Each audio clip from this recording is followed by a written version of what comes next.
यही कर्मफल का सिद्धांत है। प्रारब्ध का अर्थ यही है कि पूर्व जन्म अथवा पूर्व काल में किए हुए अच्छे और बुरे कर्म जिसका वर्तमान में फल भोगा जा रहा है। विशेषतया इसके दो मुख्य भेद हैं, संचित प्रारब्ध जो पूर्व जन्मों के कर्मों के फलस्वरूप होता है, और क्रियमान प्रारब्ध जो इस जन्म में किए हुए कर्मों के फलस्वरूप होता है। इसके अलावा अनेक्षा प्रारब्ध, परीक्षा प्रारब्ध और स्वेच्छा प्रारब्ध नाम के 3 गौड़ भेद भी हैं। प्रारब्ध कर्मों के परिणाम को ही कुछ लोग भाग्य और किस्मत का नाम देते हैं। पूर्व जन्म और कर्मों के सिद्धांत को समझना भी जरूरी है। संस्कार क्या होते हैं? संस्कार अर्थात हमने जो भी अच्छे बुरे कर्म किए हैं वे सभी हमारी आदतें, ये संस्कार मनुष्य के पूर्व जन्मों से नहीं आते, अपितु माता पिता के संस्कार भी रज और वीर के माध्यम से उसमें सूक्ष्म शरीर में प्रविष्ट होते हैं, जिससे मनुष्य का व्यक्तित्व इन दोनों से ही प्रभावित होता है। बालक के गर्भधारण की परिस्थितियां भी इन पर प्रभाव डालती हैं। ये कर्म संस्कार ही प्रत्येक जन्म में संग्रहित होते चले जाते हैं, जिससे कर्म अच्छे बुरे दोनों का एक विशाल भंडार बन जाता है। यही संचित कर्म कहलाते हैं।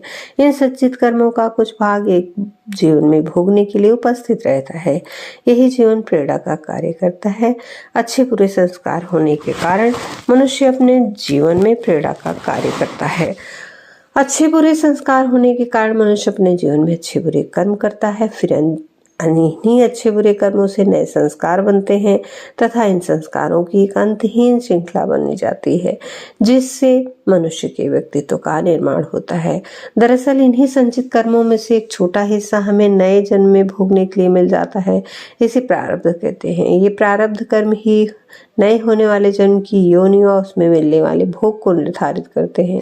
फिर इस जन्म में किए गए कर्म, जिसको क्रियमाण कहा जाता है, वह भी संचित संस्कारों में जाकर जमा होते रहते हैं।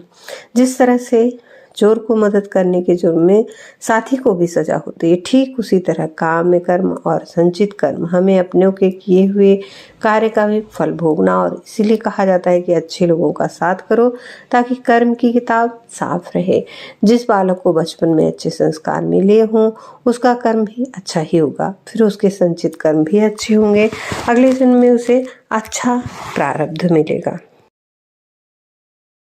शैक्षिक पटल पर नए हैं तो चैनल को सब्सक्राइब कर लें और नोटिफिकेशन बेल को जरूर ऑन कर लें। वीडियो को देखा करें, अपने सुझाव विचार जरूर प्रस्तुत किया करें और साथ ही अपने दोस्तों रिश्तेदारों को शेयर भी करें। आपके सुझावों का, विचारों का हमें इंतजार